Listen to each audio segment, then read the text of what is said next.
distribuera les... Peut-être on peut fermer quelques instants, parce que juste après, pendant le chant, on va réouvrir. Donc on distribuera les éléments après le partage, s'il vous plaît, l'accueil. Et on pourra les prendre pendant le chant.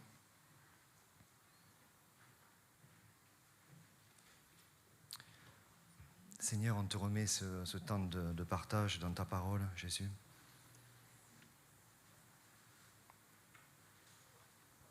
Juste une écoute de ton esprit, Seigneur. Merci, Jésus. Amen. Je vais vous lire un proverbe, enfin, un verset d'un proverbe. Et on va voir un mot que certains ont peut-être appris à l'école. Moi, je ne l'avais pas appris. Mais je ne suis pas arrivé jusque-là, en tout cas. J'ai dû m'arrêter avant. Proverbe 16, 20. Proverbe 16, verset 20. Qui dit « Celui qui réfléchit sur les choses trouve le bonheur, et celui qui se confie en l'Éternel est heureux. » Je vous laisse le réfléchir un petit peu. Je vais vous le relire. Celui qui réfléchit sur les choses trouve le bonheur, et celui qui se confie en l'Éternel est heureux. Donc, je peux faire une petite analyse facile, parce que celui-là, il est assez facile à comprendre, ce passage. Celui qui réfléchit sur les choses, on comprend bien que c'est selon comment Dieu voudrait que nous y réfléchissions, sinon ça n'aurait pas de sens. Celui-là va trouver le bonheur. Et celui qui se confie en l'Éternel, donc c'est la foi, la confiance. C'est un mot très fort qui revient très très souvent dans la Bible. Se confier en l'Éternel, c'est avoir confiance en lui, c'est croire en lui. Donc, et celui qui se confie, qui lui fait confiance, qui s'attend à lui, est heureux. Et le mot que je vais donner là, c'est un mot de notre technique française ou autre, c'est le mot interjection. Donc, l'interjection en langue française, c'est un terme qui est, on pourrait dire, placé comme ça, jeté entre deux éléments du discours. Il y en a beaucoup. C'est youpi, wesh, hurrah, hey, alléluia, amen. Donc en fait, vous avez on dit des phrases, et puis selon l'époque, il y a des mots comme ça. C'est des interjections. C'est un mot qui arrive au milieu de quelque chose et qui l'entrecoupe. Il n'a pas spécialement un sens avec ce qui est dit, il a juste un sens avec l'humeur qui est donnée. Voilà. Il souligne l'ambiance, le climat, l'atmosphère. Voyez. Et ce mot, il est très intéressant parce que quand vous, dans le passage là que je vous ai lu, celui qui réfléchit sur les choses trouve le bonheur, et celui qui se confie en l'Éternel est heureux. Donc heureux, et la plupart du temps, on va dire dans l'hébreu, ce mot, c'est la plupart du temps une interjection. C'est-à-dire que ce mot, il arrive pour ponctuer un état, un choix, ou pour donner de l'ampleur à une situation. Donc quand vous avez ça, je le relis, celui qui réfléchit sur les choses avec Dieu trouve le bonheur, et celui qui fait confiance en Dieu, paf, il est heureux. C'est intéressant parce que ce mot, vous voyez, heureux, bonheur, vous avez le début là,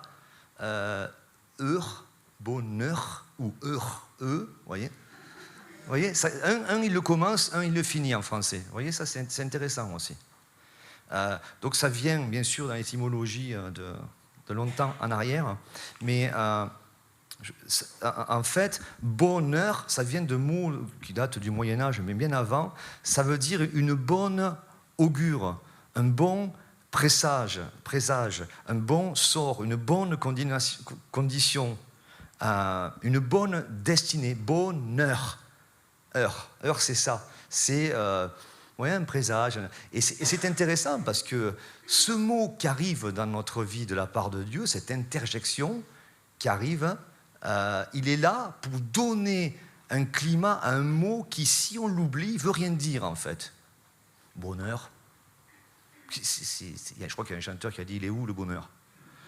Voilà, en effet, il est où le bonheur? Parce que bonheur et malheur, il n'y a pas beaucoup de différence. Hein. C'est toujours une destinée, une augure, un présage qui est bon ou qui est mauvais.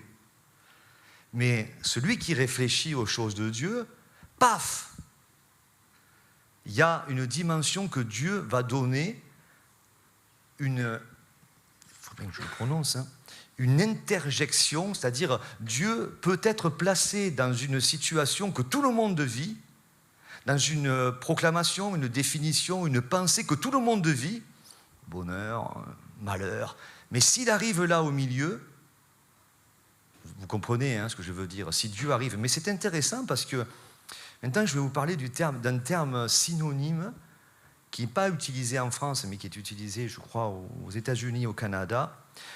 Interjection, c'est synonyme de objection. Vous avez déjà vu dans les films des procès, vous savez, il y a un avocat qui donne, il fait sa plaidoirie, je ne sais pas comment on appelle ça, hein, et vous avez quelqu'un qui dit objection. Voilà, apparemment, je me suis renseigné, je confirme, hein, c'est pas en France. Mais en tout cas, on le voit dans des films, vous savez. C'est-à-dire qu'il y a quelque chose qui est donné, je vais vous lire la définition, hein, c'est dans certains systèmes juridiques, une objection, une interjection, vous voyez, quelque chose qui arrive au milieu du discours, là, qui casse l'ambiance, on va dire, est une adresse faite à un juge pour lui dire qu'une preuve en train de se faire, en train de s'expliquer, devrait être rejetée pour des motifs de légalité et de recevabilité. Waouh!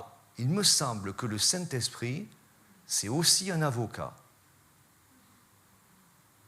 Paraklétos, c'est le consolateur et un avocat, celui qui intercède pour nous. C'est-à-dire que celui qui vit en nous, pas objection. Il arrive au milieu de nos pensées, à des moments. Je suis en train de penser à quelque chose qui n'est pas le bonheur. Ou qui n'est pas le malheur. Parce que moi, ma notion, si Dieu, je ne l'intègre pas dans les situations, si le Saint-Esprit ne me dit pas objection et qu'il ne me coupe pas dans une analyse, j'ai une analyse du bonheur, j'ai une analyse du malheur. Je pense que bonheur, c'est lié à. Malheur, c'est à cause de. Et j'ai toute une analyse légitime que me donne une ambiance et le Saint-Esprit dit objection.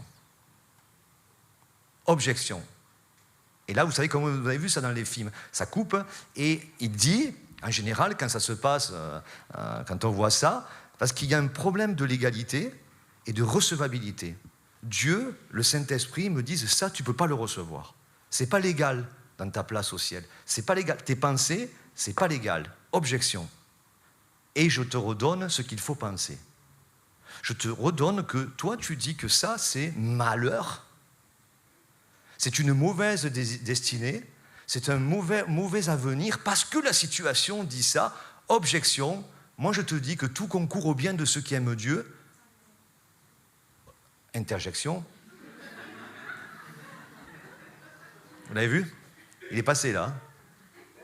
Pour appuyer ce que je suis en train de dire et que l'Esprit, bien sûr, atteste derrière, sinon ça n'aurait aucun sens.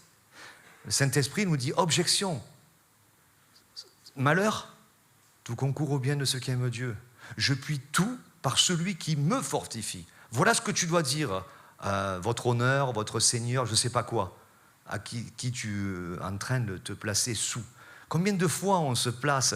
Et je trouvais ça super. Moi, j'aime beaucoup, à mesure que j'avance dans les années, j'aime beaucoup la langue avec les mots, l'étymologie. Je trouve, évidemment, ça tient, hein, Dieu a inspiré sa parole.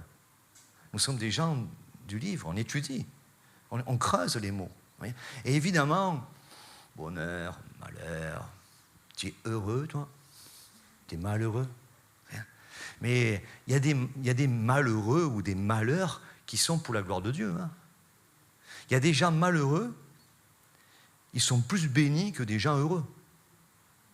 Et il y a des gens heureux, selon ce monde, hein, qui sont moins et pas bénis par rapport à Dieu.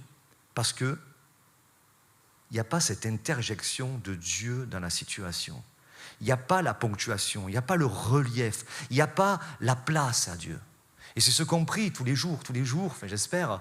Moi, je prie, Seigneur, prends la place dans ma vie. Et n'aie pas peur, s'il te plaît, et il n'a pas peur, hein, mais n'aie pas peur de me couper dans mes pensées, dans mes constructions, dans ma marche, dans ma compréhension énormément limitée, dans mon appel, dans mon église. N'aie pas peur de dire objection, parce que le Saint-Esprit, c'est ça aussi son rôle. Nous, on retient consolateur, c'est vrai, mais les interjections de Dieu dans ma vie sont là pour me consoler, sont là aussi pour me consoler. Et plein de fois, Dieu va nous arrêter, va dire « Objection !» Ces pensées ne sont pas les pensées de Dieu. Ces pensées ne sont pas de mon royaume.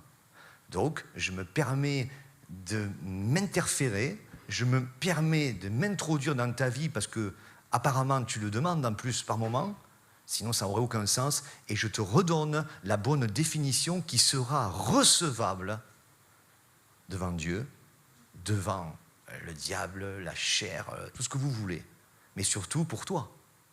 C'est pour toi que Dieu intercède. Jésus intercède pour nous. C'est pour nous que ça revient. Parce que mes pensées sont mauvaises. Mon âme est attachée à la poussière.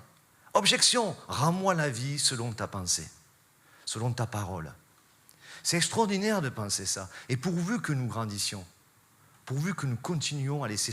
Et c'est ça, grandir. Parce que ce qui prend cette place-là, alors que Dieu s'y intègre au milieu, ça va prendre cette place-là. Les choses vont... ce qui prend cette hauteur, Dieu va rajouter par la place qu'on lui donne. Amen. Que Dieu vous bénisse alors. Je vais juste prier et après on pourra distribuer les éléments. Et on se rappelle donc, c'est la plus belle objection qu'on peut avoir par la Sainte Seine. On se rappelle... Et on n'oublie pas de rajouter tous les jours dans notre vie que Jésus-Christ a payé un prix. Et que si par moment on pense que ce prix n'est pas suffisant, la Sainte Seine nous rappelle ce qu'on doit régulièrement penser, c'est que Christ a payé et que je suis blanc, plus blanc que la neige, que je suis pur. Vous pouvez y aller à l'accueil s'il vous plaît. La Sainte Seine, c'est un rappel de qui nous sommes et au bénéfice de quoi, de qui nous sommes. Christ a payé, son corps a été brisé, son sang a été versé pour toujours me rappeler dans ma vie et pourvu que cela, nous puissions nous rappeler, parce que la Bible dit que nous nous rappelons jusqu'à que Jésus revienne. Chaque fois que vous faites cela, faites-le en mémoire de moi. Laissez-moi cette possibilité de me rappeler la place que j'ai dans votre vie. Et c'est ce que la Sainte Seine nous rappelle.